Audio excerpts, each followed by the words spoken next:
ರೈತ ಸಂಘ ಮತ್ತು ಕನ್ನಡ ಸೇನೆ ಹೋರಾಟದ ವತಿಯಿಂದ ಇವತ್ತು ಹೋರಾಟವನ್ನು ಹಮ್ಮಿಕೊಂಡಿವಿ.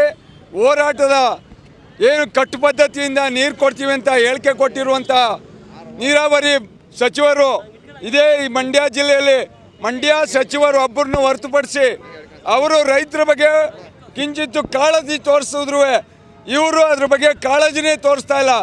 ಈ ಸರ್ಕಾರ ಏನಂತ ಹೇಳಿತ್ತು, ನಾವು ಯಾವುದೇ ಕಾರಣಕ್ಕೆ ತಮಿಳ್ನಾಡಿಗೆ ನೀರು ಬಿಡುವುದೇ ಇಲ್ಲ, ಬಂದಿರೋದು ಭೀಕರ ಬರಗಾಲ, ಹಂಗಾಗಿ ನೀರು ಬುಡಕ್ಕೆ ಬರೋದಿಲ್ಲ ಅಂತ ಹೇಳಿದ್ರು.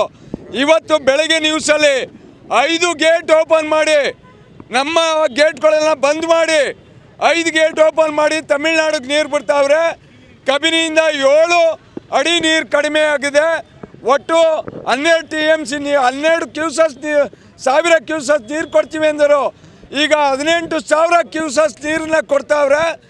ಈ ಸರ್ಕಾರ ಸರ್ವಪಕ್ಷಗಳ ಸಭೆ ಸೇರಿ ಏನು ನಾವು ಯಾವುದೇ ಕಾರಣಕ್ಕೂ ನೀರು ಕೊಡೋದೇ ಇಲ್ಲ ಅಂತ ಹೇಳಿದರು. ಕೊಡ್ತಾ ಇರೋ ವಿಚಾರ ಏನು? ಆಮೇಲೆ ನಮ್ಮ ಬೆಳೆ ಹೋದರೆ 1 ಎಕರೆಗೆ 60,000 ಕೊಡಬೇಕು. ಯಾಕೆಂದರೆ ನಾವು ಬೆಳೆನೇ ಮಾಡೋಕ್ಕಾಗದು. ನೀವು ಹೇಳೋ ಪ್ರಕಾರ ನವಂಬರ್ಗೆ ನೀರು ಕ್ಲೋಸ್ ಆಗ್ತದೆ. ಇನ್ನು ಮುಂದೆ 6 ತಿಂಗಳು ನಾವೇನು ಮಾಡೋದು? ಜೀವನ ಏನು ಮಾಡೋದು? ಎಷ್ಟು ಜನ ರೈತರು ಆತ್ಮಹತ್ಯೆ ಮಾಡ್ಕೋತಾರೆ. ಅದಕ್ಕೆಲ್ಲ ಕಟ್ಟು ಪದ್ಧತಿ ಬೇಡವೇ ಬೇಡ ಸರ್. ನಿರಂತರವಾಗಿ ನೀರು ಕೊಡಬೇಕು. ಕಟ್ಟು ಪದ್ಧತಿ ಕೊಡೋದ್ರಿಂದ ಭತ್ತ ಕೂಡ ಬೆಳಿಕಾಗೋದು 15 ದಿವಸಕ್ಕೆ 8 ದಿವಸ ಇರೋದಿಲ್ಲ, ಭತ್ತ ಒಣಗೋಯ್ತದೆ.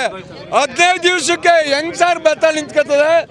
ಭತ್ತದ ಯಾವುದೇ ಕಾರಣಕ್ಕೂ ಕಟ್ಟು ಪದ್ಧತಿ ನೀರನ್ನ ಕೊಡಲೇಬಾರ್ದು. ಕನಿಷ್ಠ ಅಂದರೂ 22 ದಿನ ನೀರು ಕೊಡಬೇಕು. ಈ ನಿಟ್ಟಿನಲ್ಲಿ ನಾವು ಹೋರಾಟ ಮಾಡ್ತೀವಿ ಸರ್.